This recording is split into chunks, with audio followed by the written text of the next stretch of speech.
Assalamualaikum warahmatullahi wabarakatuh. Perkenalkan, nama saya Disayu Putri Andini dari angkatan 2021 dari gugus F. Saya di sini akan memfollow up tentang pematerian pada Forsis, inaugurasi, dan LDKMF. ISMA Farsi adalah kepanjangan dari Ikatan Senat Mahasiswa Farmasi Seluruh Indonesia. ISMA Farsi adalah organisasi mahasiswa yang terbentuk konfederasi, terdiri dari lembaga-lembaga kemahasiswaan dari institusi farmasi di Indonesia, dan merupakan organisasi intra-universitas yang berbasis keprofesian, memiliki tujuan untuk menyatukan opini dan ajang silaturahmi mahasiswa farmasi. Pada tahun 50-an terdapat dua perguruan tinggi yang memiliki jurusan farmasi, yaitu UGM dan ITB. Keduanya memiliki masalah yang sama. Mahasiswa UGM dan ITB sepakat mendirikan Mafarsi pada 22 Desember 1955 di Yogyakarta. Ada pula struktur organisasi ISMA Farsi, yang dari Sekretaris Jenderal menjadi garis koordinasi Badan Pengawas dan garis komando dari staf ahli dan koordinator wilayah, lalu masuk ke anggota. Ada juga event nasional ISMA Farsi, yaitu Rakernas, rapat tengah tahun, Pramunas, Munas, Rakerwil, Rakorwil, Muswil. Manfaat mengikuti kegiatan ISMA Farsi yaitu menambah relasi atau pengalaman, tentu saja senang-senang, kenal dengan stakeholder, dan menambah ilmu.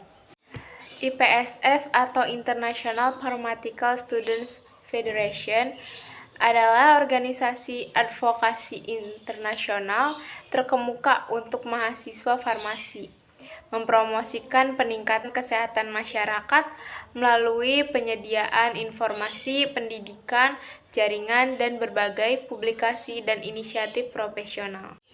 ISMA Farsi menjadi full member di IPSF pada tahun 2007 pada World Congress ke-53 di Taiwan.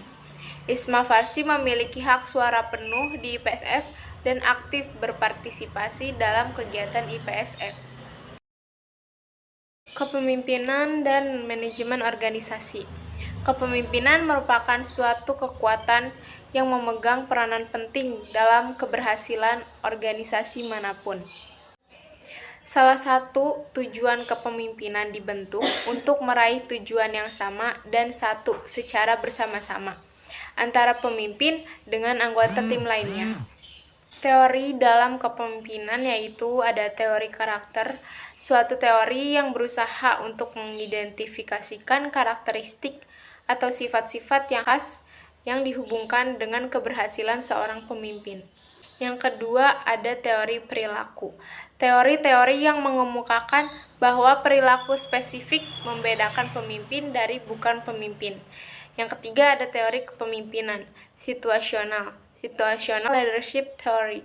Teori ini berusaha memberikan pemahaman kepada pemimpin tentang kaitan antara gaya pemimpin yang efektif dengan tingkat kematangan dari para pengikutnya.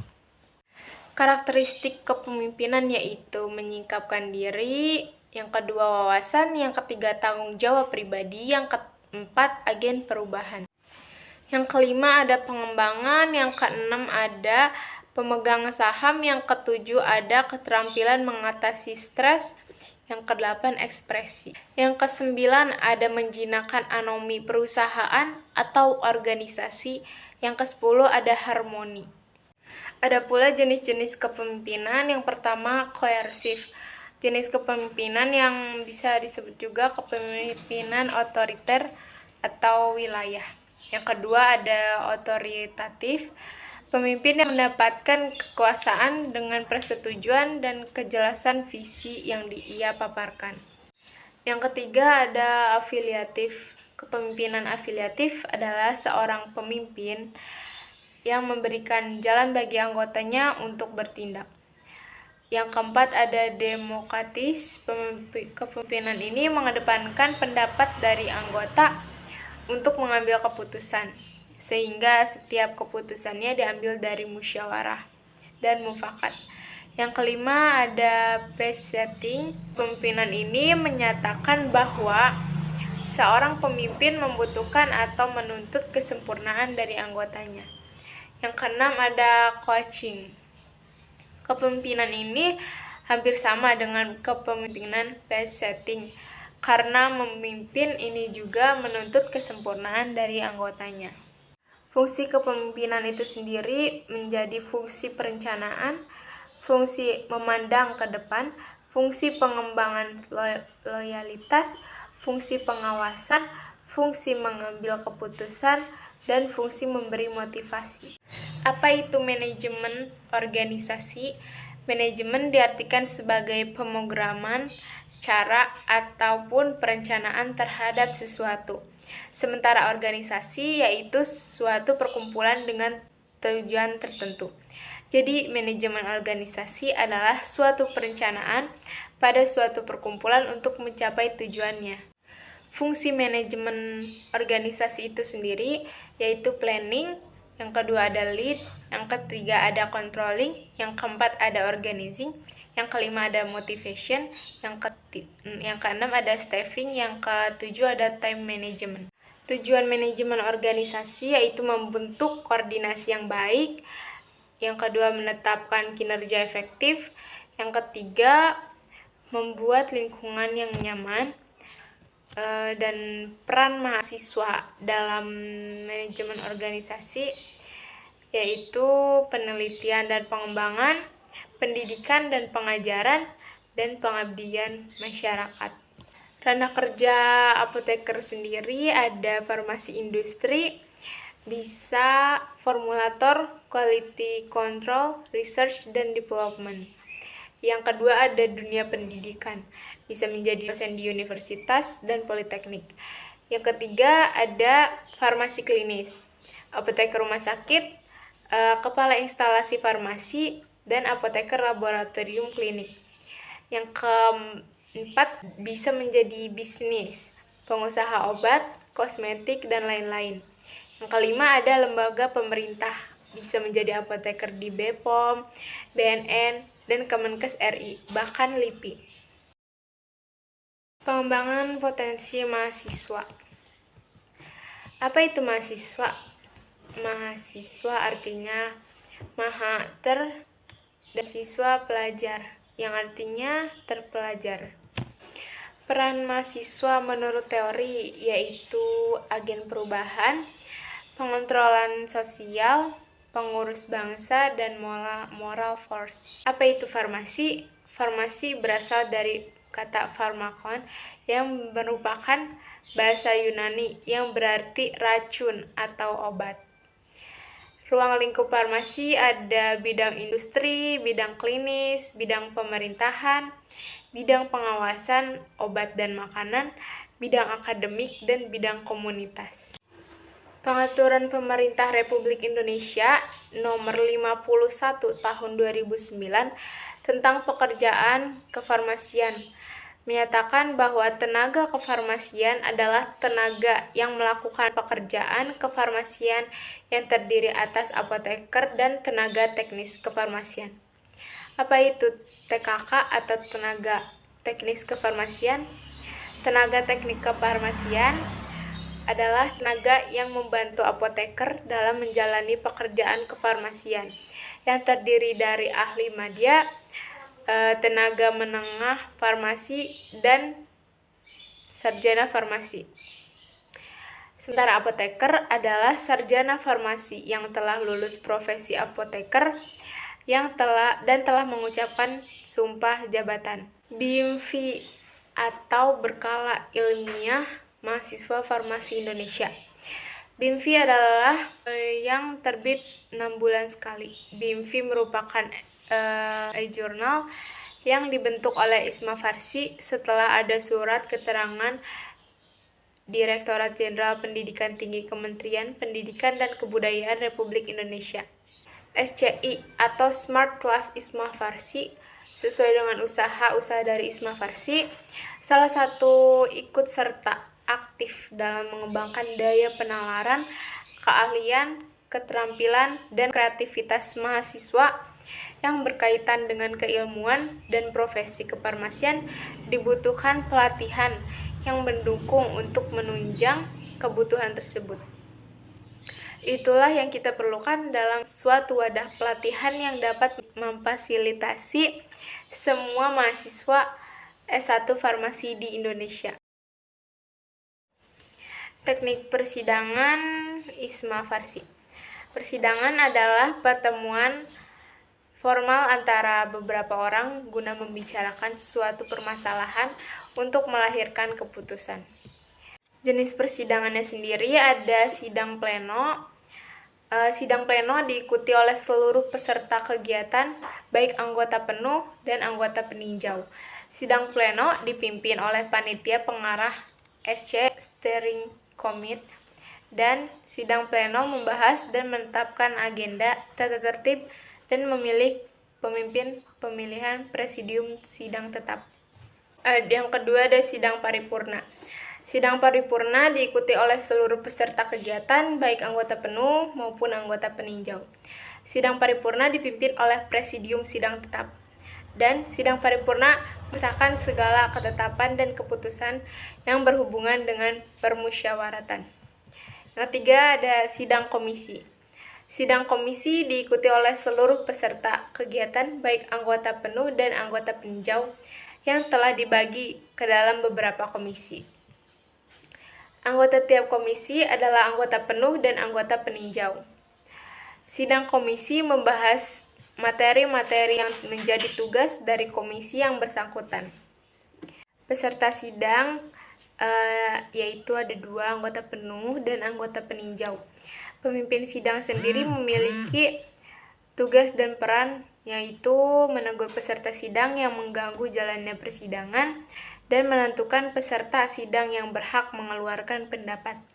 Kewajibannya menghargai setiap pendapat, merespon setiap pendapat, menasehati peserta yang tidak beretika, memutuskan setiap keputusan dengan bijak, yang terakhir netral dan tidak subjektif.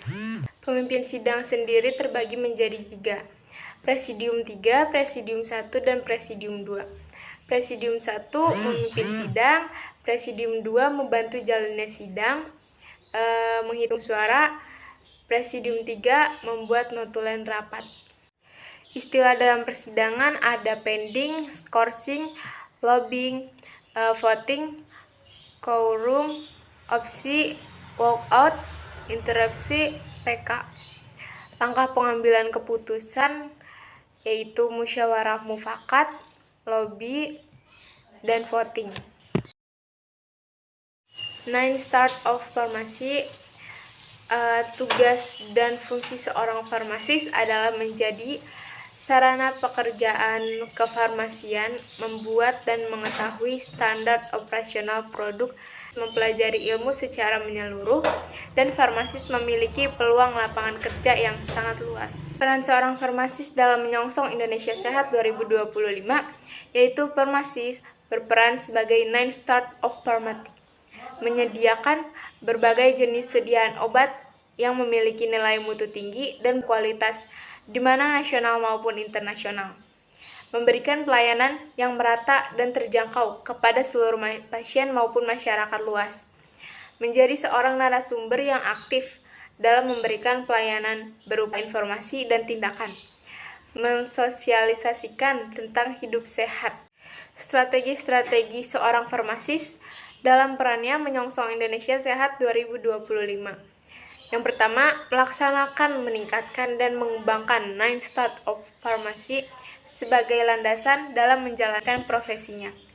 Yang kedua, menemukan solusi untuk melewati setiap ancaman dan tantangan kefarmasian seperti MAA. Yang ketiga, meningkatkan dan mengembangkan setiap jenis ketersediaan obat dengan teknologi yang sedang berkembang pesat di dunia. Yang keempat, meningkatkan sikap dan perilaku profesionalisme dan bertanggung jawab. Yang kelima, ada meningkatkan ilmu dan keterampilan dalam menjalankan profesinya. Yang keenam, menjadikan profesi farmasis sebagai profesi yang lebih menonjol dan diperhatikan di golongan masyarakat. Yang ketujuh, mengoptimalkan setiap kinerja dalam menjalankan profesinya. Yang kedelapan, memberikan program-program dengan progres yang tinggi untuk farmasi yang lebih maju. Yang kesembilan, menjalin dan meningkatkan kerjasama yang baik dengan profesi kesehatan lainnya, seperti dokter, suster, dan perawat. Yang kesepuluh, memberikan pelayanan yang merata ke seluruh kalangan masyarakat dengan memberikan pelayanan yang terjangkau untuk seluruh masyarakat luas. Yang kesebelas, memberikan wujud nyata kepada masyarakat tentang kemampuan yang dimiliki seorang farmasis. Peran farmasis, 7-star Pharmacy Plus. Caregiver, di mana seorang farmasi atau apoteker merupakan sebuah profesi di bidang kesehatan yang care atau peduli. Yang kedua, ada decision maker. Seorang farmasis harus dapat menentukan setiap keputusan yang akan diambil mengenai hal-hal yang berada di lingkup kefarmasian yang bertujuan meningkatkan mutu dan kualitas seorang farmasis. Yang ketiga, ada communicator. Kemampuan komunikasi yang baik ini sangat diperlukan dalam hal seperti pelayanan informasi obat, konseling dan edukasi obat kepada pasien. Yang keempat, ada manajer. Harus dapat mengarahkan dalam hal kemampuan manajer. Contoh pekerjaan apoteker sebagai manajer yaitu apoteker penanggung jawaban apoteker. Yang kelima, ada leader. Harus menjadi seorang pemimpin atau leader, mempunyai visi dan misi yang jelas dan dapat mengambil kebijakan yang tepat untuk memajukan institusi, perusahaan, atau lembaga yang dipimpinnya. Yang keenam, ada lifelong learner. Harus memiliki rasa semangat belajar karena keilmuan mengenai kesehatan di farmasi terus berkembang dari waktu ke waktu sehingga diperlukan pembaruan mengenai pengetahuan dan kemampuan. Yang ketujuh, teacher. Dituntut harus dapat menjadi pendidik bagi pasien, masyarakat, maupun tenaga kesehatan lainnya terkait ilmu farmasi dan kesehatan. Yang kedelapan, ada researcher. Dapat menjadi peneliti terutama dalam penemuan dan pengembangan obat-obatan yang lebih baik. Yang kesembilan, ada entrepreneur. Diharapkan terjun menjadi wirausaha dalam mengembangkan kemandirian serta membantu mensejahterakan masyarakat. Yang kesepuluh, ada agent of positive change. Seorang farmasi atau apoteker mampu bertindak ke arah positif sehingga mempengaruhi orang-orang di sekelilingnya. Sekian follow up atau ringkasan pematerian yang diberikan di Farsis, Inaugurasi, dan LDKMF. Jika ada kekurangan, mohon dimaafkan. Wassalamualaikum warahmatullahi wabarakatuh.